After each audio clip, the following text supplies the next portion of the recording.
Next student जो हम topic discuss करने जा रहे हैं वो है सॉल्ट हाइड्रोलिसिस। हाइड्रोलिसिस क्या होता है? Hydrolysis is the reaction of an anion और cation with water that is accompanied by cleavage of OH bond. Hydrolysis basically students ये होता है कि आपका रिएक्शन के दौरान OH बॉन्ड क्लीव कर रहा है। फॉर एग्जाम्पल स्टूडेंट्स आप देख सकते हैं, आपके पास एक एग्जाम्पल है कि एक केटायन है वो रिएक्ट कर रहा है वाटर मॉलिक्यूल के साथ और as a result HOH bond जो है वो क्लीव हो रहा है। एज अ रिजल्ट एक बेस जनरेट हो रही है। इसी तरह स्टूडेंट्स आप ये देख सकते हैं कि एक एनायन है जो कि रिएक्ट कर रहा है वाटर के साथ और एक एसिड जनरेट कर रहा है और साथ हाइड्रोक्सिल आयन जनरेट कर रहा है।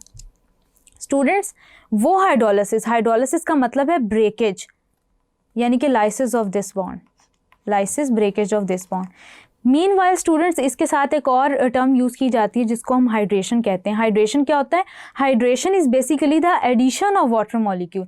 फॉर एग्जांपल जैसे कि कोई भी ऑर्गेनिक मॉलिक्यूल हो गया, आप स्टडी करते हैं इथीन, अक्रॉस द स्ट्रक्चर जो उसके हम वाटर मॉलिक्यूल ऐड करते हैं उसको हम हाइड्रेशन बोल सकते हैं एज अ रिजल्ट, जिसमें स्ट्रक्चरली चेंज हो जाता है मॉलिक्यूल। स्टूडेंट्स जो एग्जांपल नंबर 1 है इसमें आप ये देख सकते हैं कि कैटायन रिएक्ट कर रहा है वाटर मॉलिक्यूल के साथ, यानी कि ये एक टाइप है कैटायनिक हाइड्रोलिसिस की। इसी तरह एनायन जब वाटर मॉलिक्यूल के साथ रिएक्ट कर रहा है तो वो एक एग्जांपल है एनायनिक हाइड्रोलिसिस की, क्योंकि एक एनायन वाटर मॉलिक्यूल को ब्रेक कर रहा है इन एसिड और बेस। स्टूडेंट्स होता ये है कि ज़्यादातर जो केटायंस होते हैं आपके पास होते हैं, फॉर एग्जाम्पल सोडियम। स्टूडेंट्स जो ज़्यादातर केटायंस होते हैं वो आपके बेसिस से डिराइव्ड होते हैं, जैसे कि सोडियम आयन हो गया। सोडियम जब रिएक्ट करेगा तो सोडियम हाइड्रोक्साइड जनरेट करेगा और साथ में हाइड्रोजन आयंस जनरेट करेगा। इसी तरह एन आयंस हैं वो एसिड्स में से डिराइव होते हैं। फॉर एग्जांपल अगर क्लोराइड है तो वो रिएक्ट करेगा HOH के साथ और एसिड जनरेट करेगा HCl। तो यानी कि केटायंस केटायनिक हाइड्रोलिसिस में बेसिस प्रीडोमिनेंट होती हैं, यानी कि इसको हम बेसिक हाइड्रोलिसिस भी बोल सकते हैं। एज अ रिजल्ट स्टूडेंट हम ये कह सकते हैं कि केटायनिक हाइड्रोलिसिस के नतीजे में बेस जनरेट हो रही है।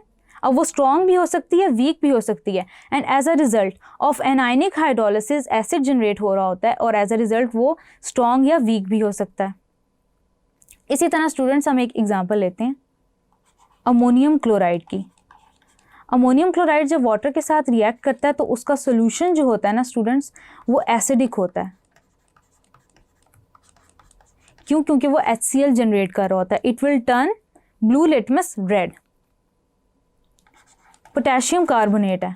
पोटेशियम कार्बोनेट जब वाटर के साथ रिएक्ट कर रहा होता है तो एक बेसिक सॉल्यूशन जनरेट कर रहा होता है। बेसिक सॉल्यूशन मतलब स्ट्रॉन्ग एसिड बनाता है और वीक एसिड बनाता है, carbonic acid H2CO3। Predominantly basic होगा ये सॉल्यूशन। अमोनियम क्लोराइड का सॉल्यूशन जो है वो प्रीडोमिनेंटली एसिडिक होगा। क्यों? क्योंकि वो एक स्ट्रॉन्ग एसिड जनरेट कर रहा है। इसी तरह स्टूडेंट्स NaCl का जब हम रिएक्शन करेंगे वाटर के साथ तो वो जनरेट करेगा HCl प्लस NaOH।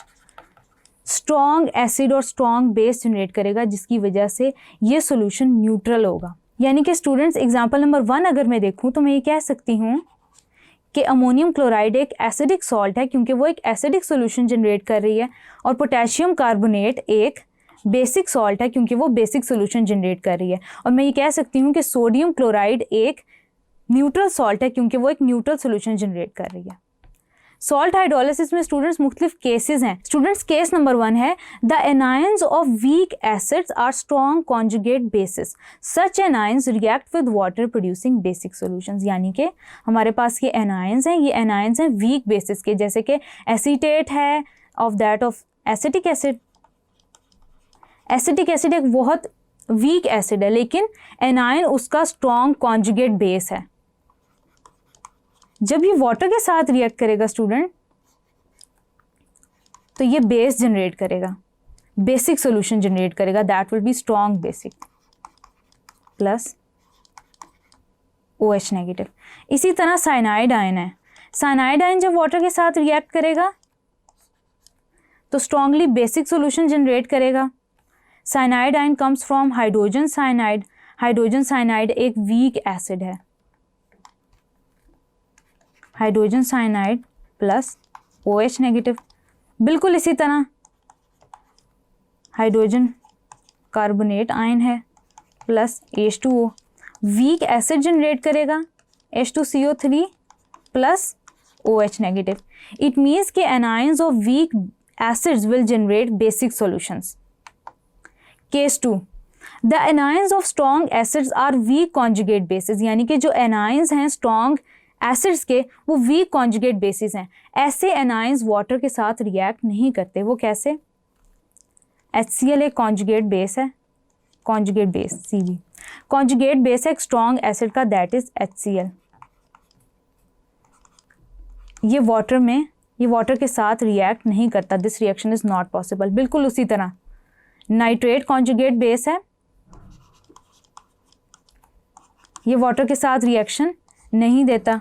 बिल्कुल इसी तरह सल्फेट आयन है, sulphate ion is the conjugate base of a very strong acid, that is sulphuric acid H2SO4, it does not react with water. Students, case 3 says cations of weak bases are strong conjugate acids. Such cations react with water producing strong acidic solutions. वो कैसे? Copper है for example, copper water के साथ जब react करेगा तो cuprous hydroxide generate करेगा plus hydrogen ions release करेगा इन सॉल्यूशन। इट मीन्स के copper strong conjugate acid generate करेगा और उसके सॉल्यूशन स्ट्रॉन्गली एसिडिक होंगे। इसी तरह स्टूडेंट्स एल्यूमिनियम है, aluminium is the cation of weak base जो कि स्ट्रॉन्ग कॉन्जुगेट एसिड है and it will produce a strong acidic solution. Aluminium +3 plus water, it will form aluminium hydroxide, aluminium hydroxide and it will generate hydrogen ions. Then students case 4 ये कहता है कि cations of strong bases are weak conjugate acids. Such cations do not react with water. यानी कि जो cations of strong bases हैं, for example NaOH, KOH, ये strong bases के weak conjugate acids हैं, strong bases के weak conjugate acids हैं, ये water के साथ react नहीं करते। CaOH whole twice and MgOH whole twice.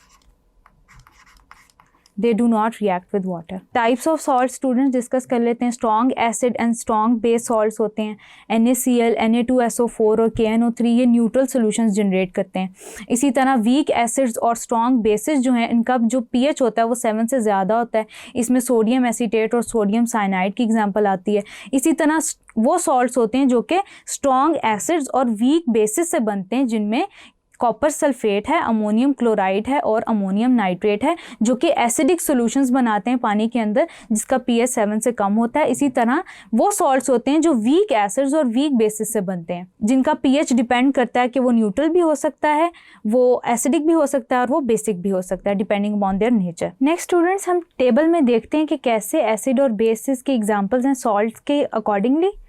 Salt type acidic या बेसिक। स्टूडेंट्स, आप देख सकते हैं कि स्ट्रॉन्ग एसिड और स्ट्रॉन्ग बेस एक ऐसा सॉल्ट जनरेट करते हैं जो कि न्यूट्रल देता है अपना सोल्यूशन। उसके अलावा strong acid and weak base में एग्जांपल है आपके पास अमोनियम नाइट्रेट की और अमोनियम क्लोराइड की, जो कि अपॉन हाइड्रोलिसिस कैटायंस जनरेट करते हैं, पीएच सोल्यूशन का एसिडिक हो जाता है। Then weak acid and strong base generate sodium cyanide and potassium carbonate, ये आयंस प्रोड्यूस करते हैं, एनायंस प्रोड्यूस करते हैं और जो सोल्यूशन बनता है वो बेसिक बनता है, यानी कि उसका pH 7 से ज़्यादा होता है। और वीक एसिड और वीक बेस स्टूडेंट्स, मैंने पहले भी मेंशन किया था कि ये एनायंस और केटायंस दोनों जनरेट करते हैं अपॉन हाइड्रोलिसिस, और इनके जो सोल्यूशन होता है उसकी pH इक्वल भी हो सकती है टू 7, स्मॉलर भी हो सकती है एंड ग्रेटर देन 7 भी हो सकती है।